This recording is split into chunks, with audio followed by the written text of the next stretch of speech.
পার্টের ব্যাক পোর্শনটা থাকবে, ব্যাক পার্টটায় হচ্ছে একটু ডিফারেন্ট একটা প্রিন্ট করা, আর স্লিভসটা একদমই ডিফারেন্ট একটা প্রিন্টের মধ্যে থাকবে। So this is the sleeve, and আমরা হচ্ছে এই ড্রেসটার প্যানেলগুলো দেখবো একটা একটা করে।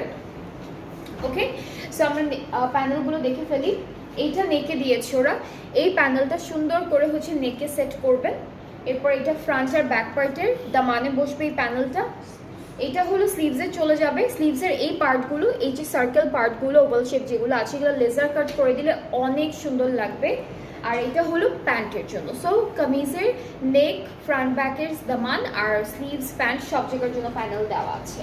আর সাথে আমরা খুবই প্রিটি একটা দুপাট্টা পাচ্ছি, সুন্দর করে ফ্লোরাল প্রিন্ট করা। দুপাট্টার আঁচলে হলো এই প্যানেলটা বসবে এই ড্রেসের।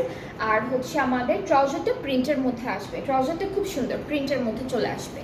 সো এটা হলো পুরো ড্রেসটার ফাইনাল লুক। খুবই সুন্দর একটা ড্রেস, আর এটার প্রাইসটাও থাকছে 3000